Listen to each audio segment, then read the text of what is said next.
To see the entire 60-minute video, go to Yahoo Video and search Robert Morey on their homepage.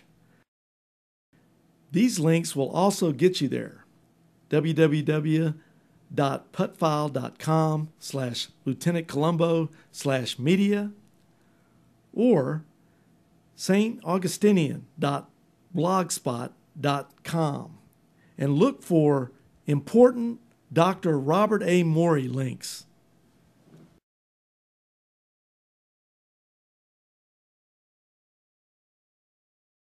Welcome to Tales of the Strange and Weird. We're going to take an analysis of Truth Seeker Bob audio cassettes and listen to some choice excerpts. Truth Seeker Bob mentions the ethical nature of the popes of Rome, and he recommends a book called The Bad Popes. Who does he say wrote this book, The Bad Popes? But as you get into the Middle Ages, as independency was crushed and there was one visible organization which had one man pulling the strings, and the character of these men and one woman, Pope Joan, are certainly not people of the highest ethical standards. I would suggest that you read the book entitled The Bad Popes by Chesterfield, which I found delightful reading last year. The previous message was from Morey's audio tape entitled Who is the True Church? REF Catalog G41. A question is still in mind about who is Pope Joan. But anyway, what you'll hear now is from Truth Seeker Bob's classic debate, as he is so called, DT53 in the catalog, second hour of the debate with Dr. Robert Festigi. Once again, the question: who wrote the book, The Bad Popes? The Pope is not Christ, and his infallibility depends entirely upon Christ and the Holy Spirit.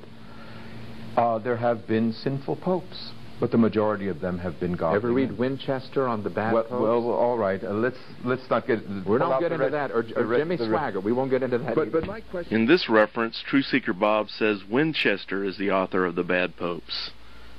Morey is wrong on both counts from the two previous clips. E.W. Chamberlain is the author.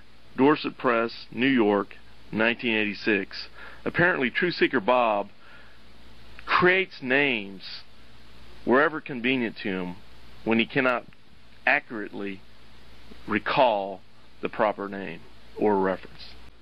Next, since many things Truth Seeker Bob says are confused and inaccurate, does this relate to his written research? The answer is yes. So the first miracle of Muhammad recorded in the Hadith is that he took out his sword and he cut the moon in half. And we're going to... This clip was from the April 27, 1992 Bible Answer Man show, but more importantly, Morey puts in print this fact about Muhammad's sword in his analysis of the Hadith booklet, page 12, which is reprinted in his Islamic Invasion book. Truth Seeker Bob quotes 11 hadiths, but alas, no reference to a sword is made in any of the cited sources. Is this the type of research that would do well with Czech publications?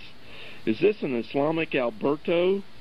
There will be more on this later in part 2 of this tape series.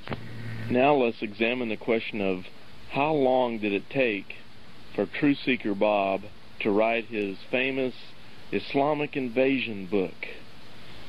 What you're about to hear is from the Bible Answer Man broadcast put out by the Christian Research Institute, dated August the 6th, 1991, catalog number J1, and also J3. You'll hear two separate broadcasts given during 1991. And you need stuff that's readable, and this is why I put together this book on Islam. It took me 5 years. It's not a 6 months wonder. I had to read the type of research I do, every English title on Islam in the Library of Congress. And now J3. But this is the reason I wrote my new book, Islam Unveiled. It took me 5 years. I studied every book on the subject in English in the Library of Congress, then went to Georgetown University, Temple University, New York City University. The listeners should be informed here that Islam Unveiled was the name of Morey's Islamic Invasion before Harvest House took over the contract for it and changed the name of Morey's book from Islam Unveiled to Islamic Invasion. So he's basically saying Islamic Invasion took 5 years of, quote, research, end quote. How long did it take for Truth Seeker Bob to write his famous Islamic Invasion book? What you're about to hear is from the Bible Answer Man broadcast put out by the Christian Research Institute, dated August the 6th, 1991, catalog number J1, and also J3. You'll hear two separate broadcasts given during 1991. And you need stuff that's readable, and this is why I put together this book on Islam. It took me 5 years. It's not a 6 months wonder. I had to read the type of research I do, every English title on Islam in the Library of Congress. And now J3. But this is the reason I wrote my new book, Islam Unveiled. It took me 5 years. I studied every book on the subject in English in the Library of Congress, then went to Georgetown University, Temple University, New York City University. The listeners should be informed here that Islam Unveiled was the name of Morey's Islamic Invasion before Harvest House took over the contract for it and changed the name of Morey's book from Islam Unveiled to Islamic Invasion. So he's basically saying Islamic Invasion took 5 years of, quote, research, end quote. And here, with Morey sitting right next to him, Hanegraaff gives a tremendous plug for Morey's Islamic Invasion book, and suddenly the number of years of research that have gone into Morey's Islam book goes from 5 years to 10 years. In studio, you've been listening to Dr. Robert Morey, his book, The Islamic Invasion. Again, The Islamic Invasion by Dr. Robert A. Morey. 10 years of research have gone into this book, including Morey reading every single book in the Library of Congress. Who has claimed in his ministry mailings that he held a degree from Faith Theological Seminary, Gujranwala, Pakistan, has had this supposed degree revoked by the same institute. The certificate of cancellation is seen here, and the school can be contacted for more information. Morey claims in newsletters that he has mailed out by the thousands nationwide during different years that the Wessel brothers of Texas had embezzled and stolen large sums of money from his ministry, and therefore he needs supporters to send him as much money as they can to make up for this.